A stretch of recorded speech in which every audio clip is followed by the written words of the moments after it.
Hello à toi et bienvenue dans cette vidéo où je vais t'expliquer 3 choses qui sont à payer en micro-entreprise où là, tu n'as pas vraiment trop le choix. Tu dois passer par là. Donc, c'est à prendre en compte quand tu vas calculer tes frais et ton tarif, etc. Moi, si tu ne me connais pas, c'est Florian Charpentier. J'ai créé la Micro by Flow, un média qui décrypte tout ce qu'il y a à savoir sur la micro-entreprise ou auto-entreprise. C'est exactement la même chose. Allez, la première chose à payer, ce sont les cotisations sociales. Et je te vois, ne parle pas de charges sociales, ce sont des cotisations. Les cotisations, pourquoi? Elles sont là pour ta protection sociale, c'est-à-dire la retraite, la maladie, la maternité, etc. La seule chose pour laquelle tu ne cotises pas, c'est le chômage, malheureusement. Ces cotisations sociales, elles sont inversées à l'URSSAF. L'URSSAF, c'est le grand Manitou des auto-entrepreneurs. C'est l'organisme qui va s'occuper de prendre ces cotisations et les redistribuer aux différents organismes, c'est-à-dire la CPM, la retraite, etc., etc. Et aussi, c'est ton interlocuteur principal si tu as la moindre question. D'ailleurs, tu peux les contacter au 36 98 quand tu as envie, sauf à 2 heures du matin. C'est bien beau tout ça, mais quels sont les montants de cotisation sociale? Tout va dépendre de ta catégorie d'activité. Donc, par exemple, pour la vente de marchandises, c'est 12,3%. Pour la prestation de services en commercial artisanal PIC, c'est 21,2%. Pour les prestations de services libérales BNC, on est à 24,6 et il va y avoir une petite augmentation pour janvier, ça va passer à 26%. J'ai fait une vidéo sur le sujet, je te le mets en description. Et tout ce qui est location de meublés de tourisme classé, on est à 6%. Si tu te trouves dans les DOM, c'est-à-dire Martinique, Guadeloupe, Réunion, etc., tu as des taux de cotisation sociale spécifiques. Je te les affiche dans le tableau et ça dépend ta catégorie d'activité et aussi c'est en fonction du nombre de trimestres. Ça va dépendre de ta situation. Ces taux de cotisation sociale sont fixés sur ton chiffre d'affaires. Donc, je vais prendre un exemple. Imaginons que tu fais du conseil en micro-entreprise, par exemple, voilà, comme ça, et que tu fais 1 000 € de chiffre d'affaires, alors tu vas payer 24,6%, c'est-à-dire 246 € de cotisation sociale à l'URSSAF. C'est eux qui vont le calculer automatiquement quand tu vas faire ta déclaration de chiffre d'affaires. Donc, toi, quand tu fais ta déclaration de chiffre d'affaires, tu déclares ton chiffre d'affaires encaissé du mois dernier. Et derrière, eux vont dire, OK, vous devez tant de cotisations sociales et tu payes après à la suite. La deuxième chose à payer, ce sont les impôts. Oui, je sais, tu n'as pas envie de les payer, mais ça fait partie des choses à payer quand tu gères une entreprise. Alors, pour les impôts, tu as deux façons de les payer. Soit grâce au versement libératoire de l'impôt sur le revenu. Des fois, certains disent le prélèvement libératoire.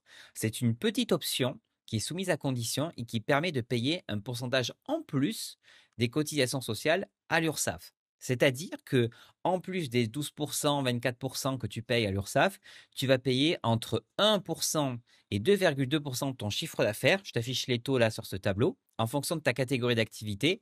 Et tout ça va permettre de payer à la fois l'URSSAF et les impôts auprès de l'URSSAF. Comme ça, tu as tout payé d'un coup et tu es plutôt tranquille. Attention, il y a des conditions pour pouvoir en bénéficier et je t'invite à regarder ma vidéo sur le versement libératoire de l'impôt sur le revenu. Je vois plein de gens opter pour cette option, mais qui se trompent souvent parce qu'ils n'avaient pas le droit de cette option ou alors ils l'ont pris alors qu'ils ne seraient peut-être pas imposables. Et la deuxième chose, si tu ne prends pas le versement libératoire, tu es imposé selon l'imposition classique. Comment ça marche? Attention, petit schéma. Là, c'est ce qu'on appelle un barème à tranche de l'impôt. Donc, il y a plusieurs tiroirs. Et dans chacun de ces tiroirs, il va y avoir les revenus du foyer. On va prendre un exemple que tu es tout seul ou toute seule dans ton foyer. Et en fait, ce qui va se passer, c'est que quand tu vas déclarer ton chiffre d'affaires aux impôts, eux, ils vont enlever ce qu'on appelle un abattement forfaitaire. Ils vont enlever un pourcentage qui est de l'ordre de soit 34%, soit 50%, soit 71% en fonction de ta catégorie d'activité.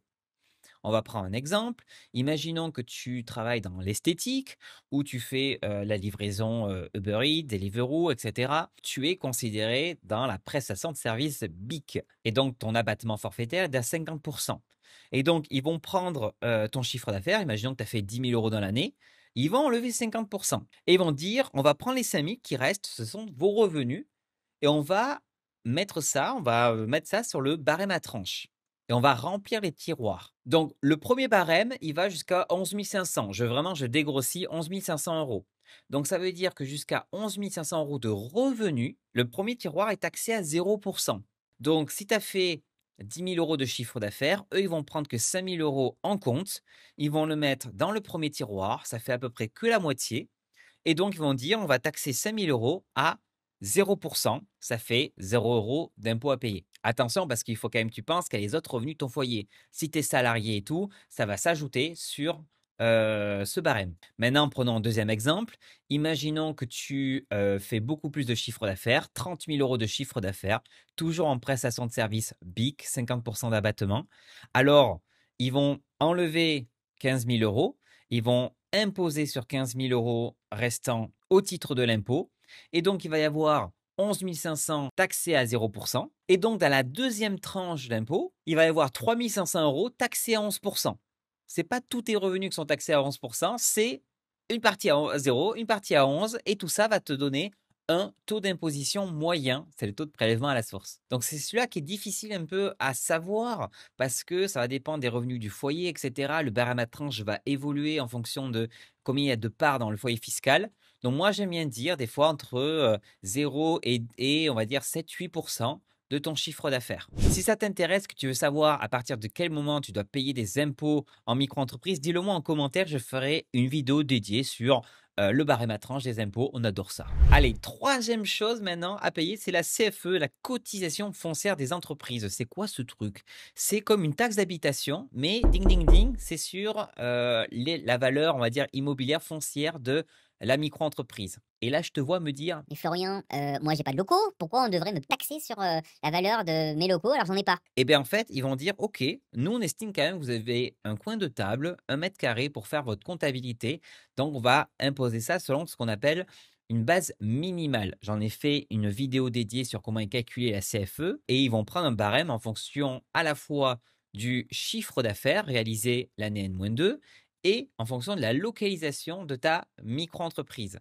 Par exemple, à Paris, la CFE est moins chère. La CFE, j'aime bien dire qu'elle représente, allez, on va dire 1% du chiffre d'affaires. Il existe des cas d'exonération et tout, mais ça, je t'invite à regarder les vidéos que j'ai fait à ce sujet. Bon, ça, ce sont, on va dire, les 3 choses obligatoires à payer. Maintenant, je vais te donner un peu, pas le bonus, mais les charges un peu supplémentaires. Il faut penser aux comptes bancaires, il faut penser aux assurances, il faut penser, je ne sais pas, au logiciel de comptabilité. Il en existe des gratuits de facturation, etc. et tout. Donc maintenant, pour résumer, combien ça va coûter au total si on prend ces 3 choses en fonction des catégories d'activité? Si tu fais de la vente de marchandises, tu prends les 12,3% de cotisation et encore, je n'ai pas parlé de tout ce qui est formation professionnelle, il y a 0,2% etc.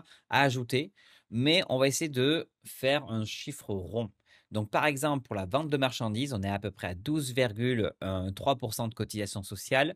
On va ajouter peut-être le versement libératoire, mais même, je vais aller un peu plus loin. Je vais ajouter, si on avait l'impôt classique, on commence à faire des chiffres. Donc, on va ajouter peut-être, allez, 4%. Et on va ajouter aussi la partie CFE qui est à peu près à 1%. Donc, en gros, 12,3 plus 4%, on est à 16, plus 1%, on est à 17. Allez, on va pousser un peu plus. Je vais mettre jusqu'à 18% de notre chiffre d'affaires pour payer l'URSSAF, les impôts et la CFE. Maintenant, pour les activités de prestation de services. Donc, certaines sont à 21,2, d'autres à 24,6. On va d'abord faire les prestations de services BIC. Pour les prestations de services BIC artisanales commerciales, on est à 21,2% de cotisation sociale. On ajoute les 0,3 de cotisation formation professionnelle. On est à 21,5. On ajoute soit le versement libératoire 2,2, soit on va pousser peut-être pour les impôts grand max, aller peut-être à 5%. Donc 21,5 plus 5%, ça fait 25,5. La CFE, je vais l'ajouter, mais il y a beaucoup d'activités artisanales qui sont exonérées de la CFE, mais on va quand même l'ajouter. Allez, on est à peu près à 26,5%. Et moi, j'aime bien vraiment, si on prend le compte bancaire, l'assurance, etc., pousser, aller peut-être jusqu'à 30% du chiffre d'affaires. Et ça va être un peu la même chose pour les prestations de services BNC. Donc, on est à 24,6% du chiffre d'affaires, plus la CFP qui est à 0,2, donc en 24,8%. Et on ajoute la CFE de 1%, 25,8%. Et on ajoute les impôts. Alors, les impôts, pareil, on va ajouter peut-être 5%. Donc, on est aux alentours de 30% et j'ajouterai un tout petit peu plus, peut-être 32%, parce qu'il va y avoir une augmentation des cotisations sociales au 1er janvier 2026 pour les activités libérales. Donc, 32% si on prend un peu tout, même peut-être le logiciel, etc. Voilà, c'était pour te donner un petit aperçu des pourcentages en fonction des différentes activités. Si tu veux que je fasse une vidéo vraiment, où je t'explique, tiens, logiciel, compte bancaire, on prend tout ce qu'il y a à avoir pour une micro-entreprise, la comptabilité et cetera et je te fais vraiment tac, tac, tac, tac, tac, un point, de tout ce qu'il va y avoir à payer. Dis-le moi en commentaire et je la ferai pour toi cette vidéo. Je te dis à très bientôt pour une nouvelle vidéo sur la micro. Allez, salut, ciao! Ça va dépendre de ton, catégorie pardon, on va la refaire. De ton chiffre d'affaires. C'est pas ça. Florian se répète plus, je les connais pas tout de suite. Je vais je vais tester un truc. Oh, je vais tester d'afficher mon tableau. C'est bon. Oh putain, c'est trop bien, je peux voir les taux. Oh, mais c'est incroyable. Du coup, je disais quoi? Moi, je veux savoir pour les micros.